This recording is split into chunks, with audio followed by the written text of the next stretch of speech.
বাংলায় বিজেপির দ্বিতীয় দফার প্রার্থী তালিকা প্রকাশ। এখনো পর্যন্ত যে খবর পাওয়া যাচ্ছে জলপাইগুড়ি থেকে জয়ন্ত রায়, দার্জিলিং থেকে রাজু বিস্তা তিনি প্রার্থী হচ্ছেন। এই দার্জিলিং নিয়ে একটা টানাপোড়েন ছিল। রাজু বিস্তা তিনি প্রার্থী হচ্ছেন। রায়গঞ্জ থেকে কার্তিক পাল প্রার্থী হচ্ছেন। এখনো পর্যন্ত জানা গিয়েছে বাংলায় দ্বিতীয় দফার প্রার্থী তালিকা প্রকাশ। ব্যারাকপুরে অর্জুন সিং দাঁড়াচ্ছেন ব্যারাকপুরে। দমদমে শিলভদ্র দত্ত প্রার্থী, এবং যেরকমটা আগে জল্পনা ছিল সেই জল্পনা অনুযায়ী প্রার্থী তালিকা সামনে আসছে। দমদমে শিলভদ্র দত্ত এবং ব্যারাকপুরে অর্জুন সিংই প্রার্থী হচ্ছেন। বিজেপির দ্বিতীয় দফার যে প্রার্থী তালিকা, সেই দ্বিতীয় দফার প্রার্থী তালিকা প্রকাশ, যেখানে ব্যারাকপুরে প্রার্থী হচ্ছেন অর্জুন সিং, দমদমে শিলভদ্র দত্ত, জলপাইগুড়ি থেকে প্রার্থী হচ্ছেন জয়ন্ত রায়, দার্জিলিং থেকে রাজু বিস্তা, রায়গঞ্জ থেকে কার্তিক পাল।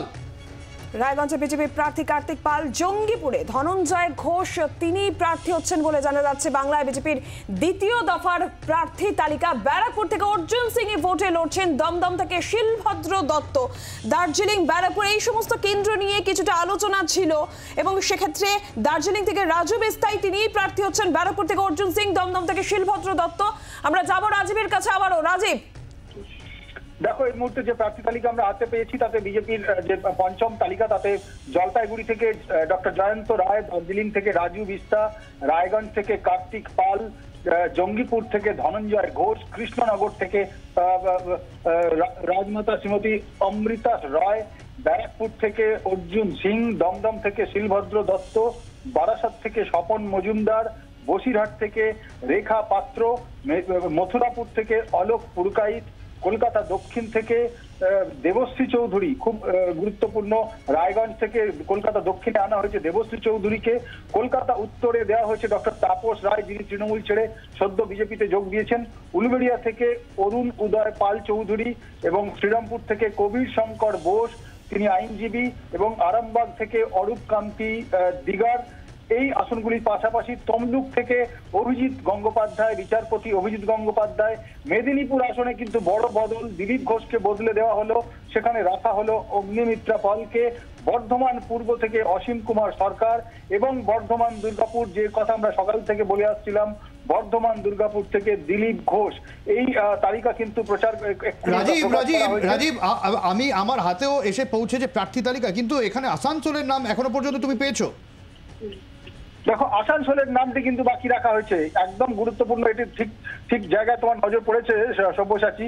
আসানসোল নিয়ে কিন্তু তার মানে এখনো জট কাটেনি। যে কথা আমরা বলছিলাম যে আসানসোলের কে প্রার্থী হবেন তা নিয়ে কিন্তু জট ছিল এবং সেই জট কাটাতে দ্বিতীয় দফায় বৈঠক বসেছিল। কিন্তু দেখা যাচ্ছে যে এখনো পর্যন্ত আসানসোল নিয়ে বিজেপির অন্দরেই দ্বিমত রয়ে গিয়েছে কাকে প্রার্থী করা হবে।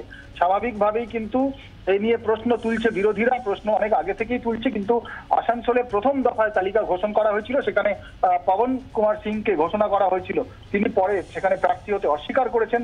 তারপর থেকে কিন্তু আলোচনা চলছিল কাকে প্রার্থী করা হবে। সেখানে জিতেন্দ্র তিওয়ারির নাম শোনা যাচ্ছিল এবং আরো কয়েকজনের নাম শোনা যাচ্ছিল।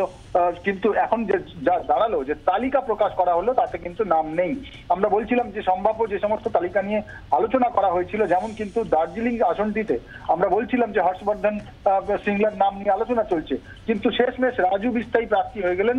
তার কারণ রাজু বিস্তার কিন্তু যে স্থানীয় অর্থাৎ রাজ্য বিজেপি, তারা কিন্তু লড়ে যাচ্ছিলেন রাজু বিস্তার জন্য। রাজীব, একটু সঙ্গে থাকো। মৌমিতা রয়েছেন আমাদের আরেক প্রতিনিধি, মৌমিতার কাছে যাবো। মৌমিতা, কি আপডেট তোমার কাছে প্রার্থী তালিকা নিয়ে? দেখো, বেশ কিছু গুরুত্বপূর্ণ এই মুহূর্তে যে প্রার্থী তালিকা পদ্ম শিবিরের বেরিয়েছে, তাতে উল্লেখযোগ্য নাম দিলীপ ঘোষ, যিনি মেদিনীপুর কেন্দ্রের তিনি সাংসদ ছিলেন। দিলীপ ঘোষের কিন্তু কেন্দ্র পরিবর্তন হলো এবং যেমনটা শুক্রবার আমরা খবর পাচ্ছিলাম যে বর্তমান দুর্গাপুর পদ্ম শিবিরের যে তালিকা প্রকাশ হলো, তাতে কিন্তু দেখা যাচ্ছে বর্তমান দুর্গাপুর লোকসভা আসন থেকেই দিলীপ ঘোষকে প্রার্থী করা হয়েছে। অন্যদিকে কলকাতা দক্ষিণ, সেখানে প্রাক্তন কেন্দ্রীয় মন্ত্রী দেবশ্রী চৌধুরী পদ্ম শিবিরের হয়ে প্রতিদ্বন্দ্বিতা করবেন।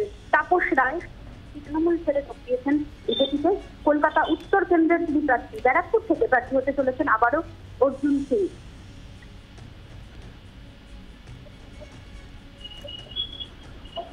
একদমই। মৌমিতা, আরেকটা বিষয়, এই জায়গায় যেরকম রাজীবের সাথে কথা হচ্ছিল, আসানসোলের নাম কিন্তু পেলাম না। দেখো, এখনো পর্যন্ত যেমনটা কিছুক্ষণ আগেও শুভেন্দু অধিকারী জানিয়েছিলেন যে বেশ কিছু আসন নিয়ে আলোচনা চলছে এবং আজকেই প্রার্থী তালিকা ঘোষণা হবে। কিন্তু যে সমস্ত কেন্দ্রগুলোর নাম ঘোষণা হয়েছে তাতে দেখা যাচ্ছে যে পদ্মা শিবিরের তরফ থেকে ৩৯টি আসনের ক্ষেত্রে নাম প্রকাশিত হয়েছে এবং সেই নাম কিন্তু তারা করছেন। এবং অন্যদিকে যে বিষয়গুলো দেখা যাচ্ছে যে তালিকায় প্রকাশ হয়েছে সেই প্রকাশিত যে তালিকাগুলো রয়েছে তাতে দার্জিলিং কেন্দ্র যেটা নিয়ে প্রার্থী পরিবর্তন হবে কিনা আলোচনা চলছিল, সেখানে দেখা যাচ্ছে রাজু বিস্তার উপরেই ভরসা রাখলো রেডিও শিবির। বাংলার আওয়াজ, বাঙালির আবেগ, জি 24 ঘন্টা।